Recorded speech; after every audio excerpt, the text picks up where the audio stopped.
In Denmark, a lot of people ride bicycles, so I did rent a bicycle through an online service, and then I went to pick it up the other day. I did take the bus a couple times before that and/or walked, but biking is the way to go in Denmark. So I wanted to get into the biking culture, the cycling culture. That is why I picked Denmark. So I went and picked up my rental bike, and let me tell you, it has been quite the adjustment.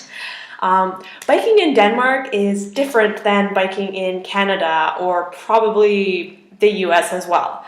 They have their own infrastructure for cycling.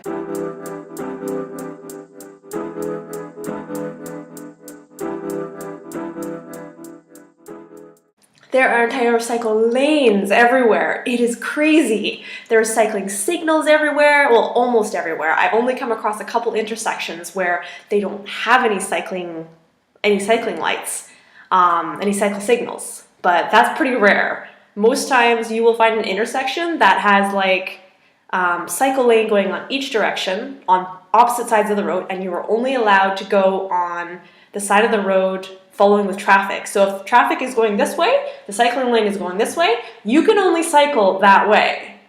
If you cycle the other way, that is against the rules. You go on the other side, which it's been taking a little getting used to because I'm used to just going wherever on path and then you just pass people. And sometimes there are cycling lanes, it's all on one side of the road and you have two directions, but they're denoted with a line. Most of them are on, you have one side on that side of the road and then you have the other one on the other side. So if you need to go to that light, but the road is going this way, you have to walk your bike over it like a pedestrian and then cross and then use it, because otherwise someone will probably hit you. But yes, I went and picked up my bike in the downtown core of my city. And yes, that was interesting getting back to where I am, because I am quite a distance from there, at the other side of the city actually.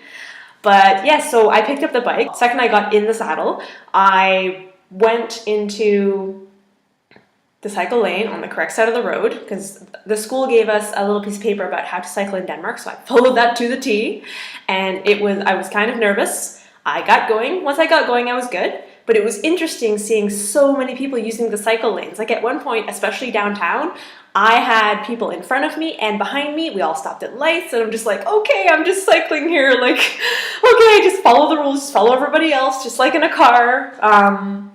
But we're on bikes. So, and as you get out of the core, it definitely thins out, but definitely in the core there are a lot of cyclists. But even up where I am, there's quite a few cyclists, and everybody follows the rules and goes on the right side of the road and goes on the cycle path. It was pretty crazy. But yeah, you basically, like, the rules are like stay to the right.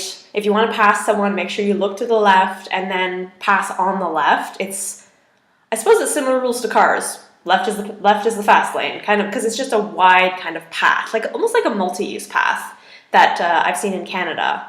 But yeah, so that was fun. So now I've been cycling everywhere. Now that I have my bicycle, I can go to a lot more places, because Netto was about, I'd say, an 8 to 10 minute walk.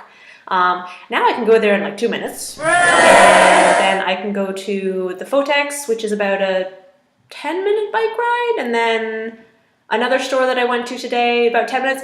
I can definitely go a lot more places, because the bus here is great, but it does get kind of pricey if you're just going here and there buying single tickets. So I love my bike. Even though I've only had it for a couple of days now, I love it.